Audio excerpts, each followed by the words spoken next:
Meus irmãos, que a paz e o amor de Jesus permaneçam em nossos corações. É com alegria que mais uma reunião do Centro Espírita Irmãos de Boa Vontade. Sejam todos muito bem-vindos à nossa casa, né? E hoje nós vamos estudar um pouco mais, né? É importante o estudo nas nossas vidas para ajudar na nossa reforma interior, no nosso, né, aprendizado. O exórdio, os avisos a gente vai deixar no final, que aí chega mais gente, né? O exórdio está no livro Fonte Viva, de Chico Xavier, pelo Espírito Emmanuel. Vamos lá. A lição 115, que diz o seguinte, o título dela: guardemos lealdade. Além disso, requer-se nos despenseiros que cada um se ache fiel. Isso está em Paulo, primeira Epístola aos Coríntios, né? 4:24-2. E diz o seguinte, Emmanuel faz o comentário em cima dessa frase: vivamos cada dia fazendo o melhor ao nosso alcance. Se administras, ser justo na distribuição do trabalho. Se legislas, ser fiel ao bem de todos. Se espalhas os dons da fé, não te descuides das almas que te rodeiam. Se ensinas, ser claro na lição. Se te devotas à arte, não corrompas a inspiração divina. Se curas, não menosprezes o doente. Se constróis, atende à segurança. Se aras o solo, faze-o com alegria. Se cooperas na limpeza pública, abraça na higiene o teu sacerdócio. Se edificaste um lar, sublima-o para as bênçãos de amor e luz, ainda mesmo que isso te custe aflição e sacrifício. Não te inquietes por mudanças inesperadas, nem te impressione a vitória aparente daqueles que cuidam de múltiplos interesses, com exceção dos que lhes dizem respeito. Recorda o olhar vigilante da divina providência, que nos observa todos os passos. Lembra-te de que vives, onde te encontras, por iniciativa do poder maior, que nos supervisiona os destinos, e guardemos lealdade às obrigações que nos cercam. E, agindo incessantemente na extensão do bem, no campo de luta que a vida nos confia, esperemos que as novas decisões da lei a nosso respeito, porque a própria lei nos elevará de plano e nos sublimará as atividades no momento oportuno. Paciência, né? Acima de tudo, né? Temos que ter no nosso caminhar, na nossa jornada, nos nossos passos, né? Então, essas recomendações aqui de Emmanuel para nós, né? Que a gente viva a cada dia fazendo sempre o melhor ao nosso alcance. O que é que eu posso fazer hoje? Por mim e pelo nosso semelhante. O melhor que tiver ao seu alcance. Sem medir esforço, sem julgar se a pessoa merece, não merece, se vai reconhecer, se não vai. É fazer a sua parte, né? Fazer sempre o bem, fazer o melhor que tiver ao seu alcance. E ele diz, se a gente administra um trabalho, para a gente ser justo nessa distribuição, né? Nada de apadrinhamentos, nada de, né, aquela coisa assim, vou beneficiar fulano ou cicrano, ou porque eu simpatizo mais com A ou com B, mas dá sempre a oportunidade a todos, porque cada um tem seu talento, né? E os talentos muitas vezes estão ali guardados e precisam vir à tona, né? E a gente precisa, olha, a Casa Espírita é uma escola fenomenal. Eu me lembro a primeira vez que eu fui fazer visita a um hospital, meu Deus, que aprendizado. Eu nunca tinha ido visitar pessoas que eu nunca tinha visto na minha vida. Veja, às vezes é difícil a gente visitar pessoas da família da gente, que às vezes a gente diz assim, eu não estou preparado. E quando a pessoa está, né, num quadro mais difícil, então a gente fica assim, com uma expectativa, com medo, com ansiedade, com nervosismo, com um monte de coisa, né? E às vezes a gente diz assim, a gente se acovarda tanto, que às vezes a gente diz assim, deixa eu só vou visitar quando estiver em casa. Quem garante que a pessoa vai voltar para casa? E no momento que a pessoa está enfermo, é quando precisa do calor humano. É quando precisa de uma palavra, de um conforto, né? De uma esperança, de algo assim realmente que nos conforta. Eu tive um tempo internada, não no manicômio, mas no hospital por problema de saúde orgânico, físico. E depois que passou aquele longo período assim que a gente considera um período de inverno, né? Quando minha irmã chegou em casa, um dos meus irmãos, a minha irmã chegou em casa, eu olhei para ela e fiquei triste, mas muito triste. E eu disse para ela assim, mas você não teve coragem de me visitar. Eu precisava tanto da sua visita. Ela disse, estive sim, eu lhe visitei. Eu disse, mas eu não me recordo. Ela disse, mas eu estive lá. E realmente eu não me recordei, porque eu estava num processo de tanto sofrimento, de tanta coisa, que realmente muitas coisas não ficaram registradas na minha memória. Mas vejam só, né? A minha deficiência orgânica, mental, seja lá o que for, não registrou, e eu estava com aquela mágoa dentro de mim. A sorte que eu botei para fora, que eu conversei com ela e disse, né? Que às vezes a gente não tem coragem de dizer, e aí depois a gente adoece, e não sabe nem por que a gente adoeceu, mas está lá, as coisas ruins que a gente armazena dentro da gente mesmo, não é verdade? Então é algo assim muito, muito interessante isso aí. E um colega nosso, numa dessas visitas ao hospital, através do centro espírita, ele também nunca tinha ido, né? Então criou coragem, porque foi no grupo. Aí quando chegou lá, entrou na enfermaria para visitar, quando ele viu a criatura lá, com alguns entubada, não é nem entubada, mas com alguns acessos, aí ele olhou aquilo ali e começou, desfaleceu, né? Aí desmaiou no próprio quarto. Você veja só, o emocional dele como estava, a falta de preparo, né? E com isso aí ele não desistiu não, ele disse, eu preciso me preparar mais.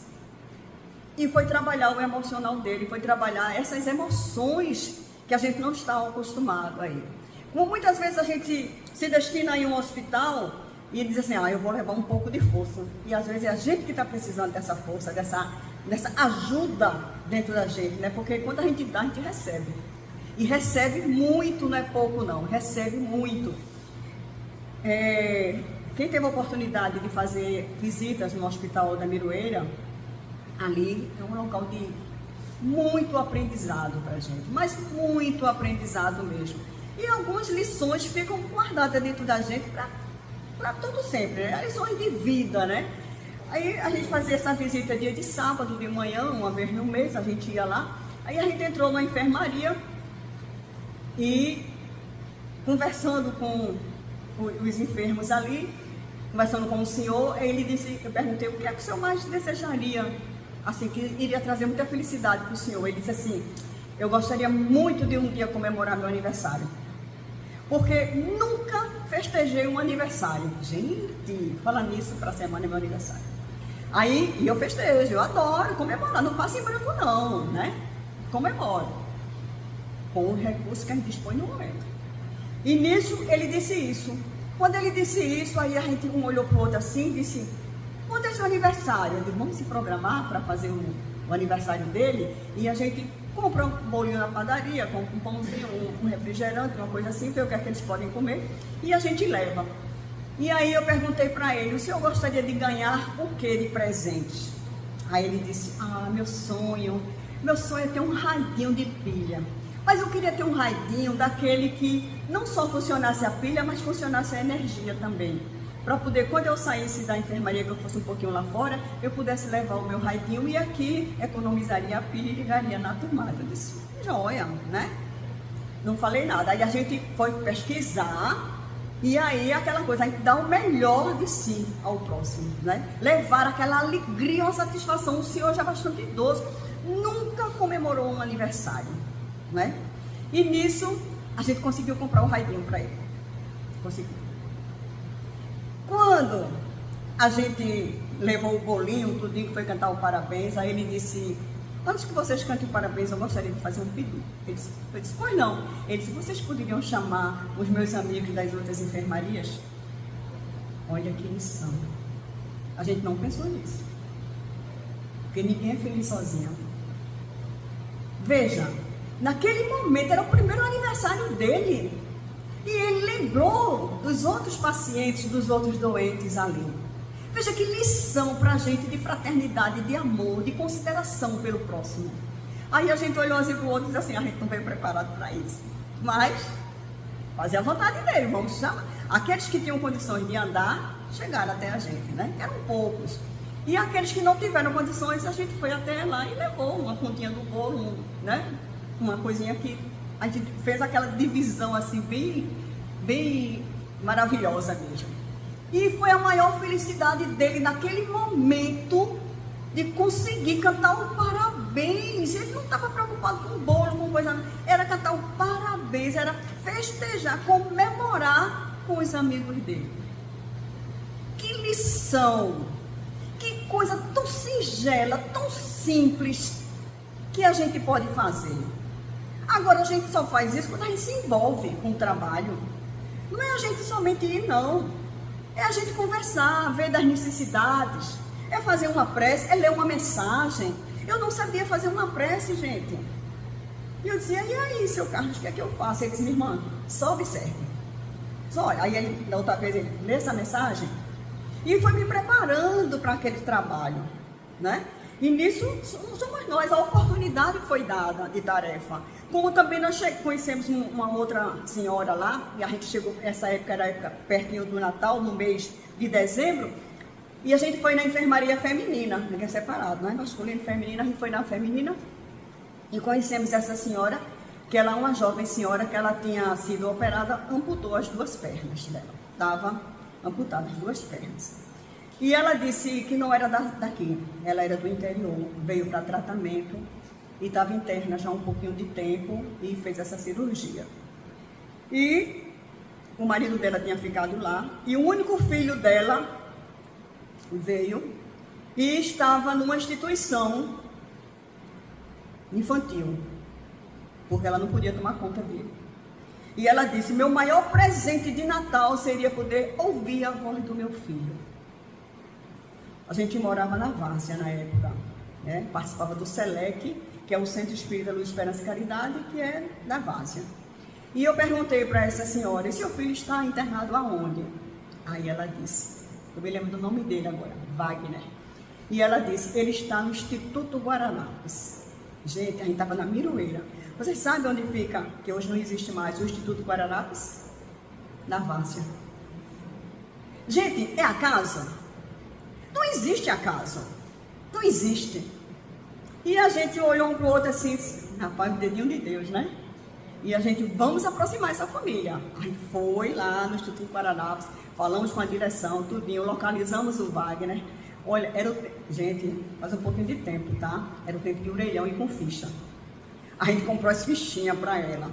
E ela disse, eu quero falar com ele. Aí não podia levar lá, porque era criança. E aí ela disse, eu vou por orelhão. Eu disse, mas como é que a senhora vai por orelhão desse jeito? Ela disse, eu arranjo uma cadeira de roda, me botam em cima e na cadeira de roda eu fico assim, nas minhas cotoquinhas, nas minhas pernas, e alcanço no orelhão e eu falo com ele. Aí a gente marcou o horário no Instituto Guararapes, com a coordenação, tudinho, colocaram a criança lá e a gente lá com ela, a equipe, os trabalhadores lá com ela. E a ligação foi completa. Que emoção. Olha, foi assim, um dos maiores presentes de Natal que a gente pôde receber naquele momento. Fazer com que aquela mãe ouvisse a voz do seu filho com 10 anos de idade.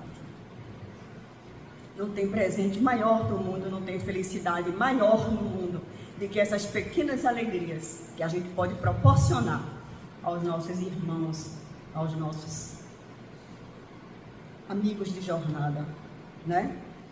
Então, graças a Deus, com o tempo, ela foi cicatrizando cada vez mais, conseguiu sair da enfermaria, foi para dos alojamentos que tinha lá, fez umas casinhas que tem um apartamentozinho e conseguiu levar a criança para lá. Foi autorizado a criança para junto dela. E um dia a gente foi visitar, ela estava em cima, feito um patinete, né, em cima do patinete pela casa, para fazer suas atividades, porque ela não tinha mais as pernas, né?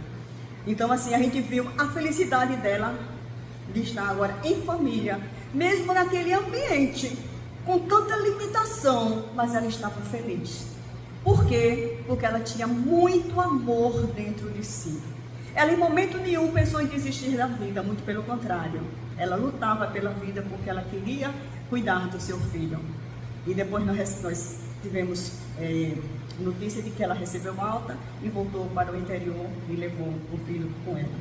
Então, graças a Deus, né, a gente conseguiu, né, os trabalhadores ali naquele momento, fazer uma ação dessa. Então, a gente tem que fazer as coisas acontecer. E as coisas acontecem dependendo da ação de cada um de nós e da união das nossas forças e nossa boa vontade. Não se espera o trabalhador pronto, o trabalhador se faz à medida em que ele executa as suas tarefas. A gente vai recebendo e vai adquirindo know-how, aprendizado em português, né? Então, vamos agradecer a Deus e a Jesus, fazer a nossa prece para passar para a Gisele, que vai falar um tema... Ivone do Amaral Pereira, uma heroína silenciosa. Então vamos orar nesse momento.